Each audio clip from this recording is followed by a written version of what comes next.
Assalamualaikum warahmatullahi wabarakatuh. Perkenalkan, nama saya Ardiansyah dengan NIM 22030 5502138 dari kelas H.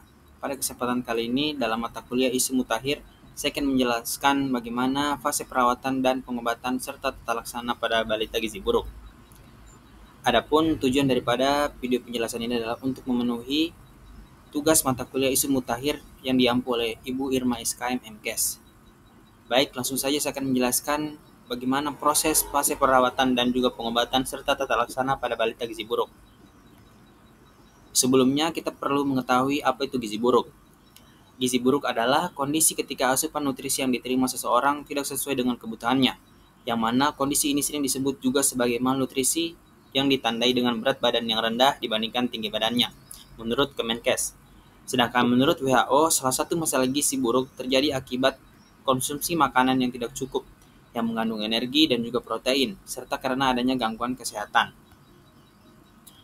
Langsung saja kita akan masuk pada 4 fase pada perawatan dan juga pengobatan gizi buruk pada balita. Yang pertama itu fase stabilisasi.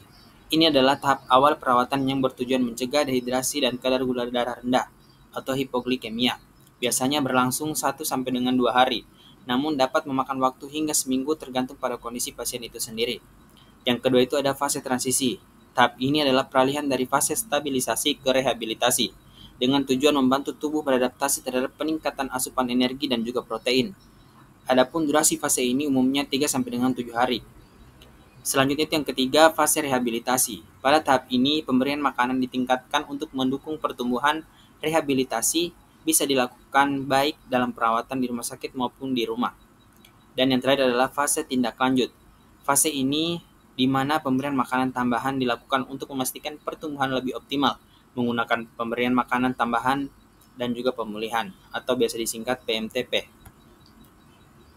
Selanjutnya kita masuk dalam 10 tata laksana gizi buruk pada balita di layanan rawat jalan.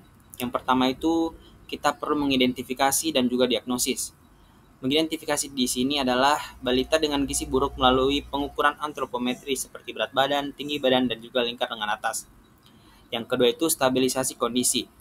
Menangani masalah medis yang akut seperti dehidrasi, infeksi, dan hipoglikemia yang sering menyertai gizi buruk. Dan yang ketiga itu pemberian terapi cairan. Untuk mengatasi dehidrasi menggunakan larutan oral rehidrasi atau oralit yang diformulasikan untuk balita dengan gizi buruk.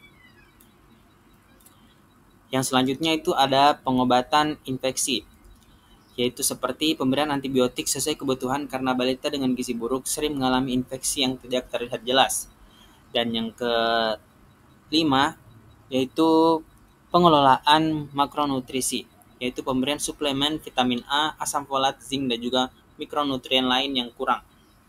Dan yang keenam itu pemulihan gizi, mulai dengan pemberian makanan terapeutik yang sesuai dengan kondisi balita seperti formula F75 atau F100. Yang ketujuh itu meningkatkan asupan gizi, secara bertahap meningkatkan asupan kalori dan protein setelah kondisi stabil dengan memperlihatkan toleransi balita. Dan yang kedelapan itu adalah pemantauan pertumbuhan, melakukan pemantauan berat badan, tinggi badan, dan kesehatan balita secara teratur untuk melihat perkembangan pemulihan. Dan yang kesembilan adalah pendidikan bagi keluarga, yaitu dengan memberikan edukasi kepada orang tua atau pengasuh tentang perawatan gizi dan kesehatan balita di rumah dan juga di lingkungan pendidikan. Dan yang terakhir adalah follow up dan rujukan, yang mana menyediakan tindak lanjut untuk memastikan balita terus mendapatkan gizi yang cukup dan merujuk ke fasilitas rawat inap jika diperlukan. Baik, mungkin sekian daripada penjelasan saya mengenai fase pelayanan gizi buruk pada balita dalam mata kuliah Isu Mutakhir. Mungkin itu saja yang bisa dapat saya sampaikan. Terima kasih. Wassalamualaikum warahmatullahi wabarakatuh.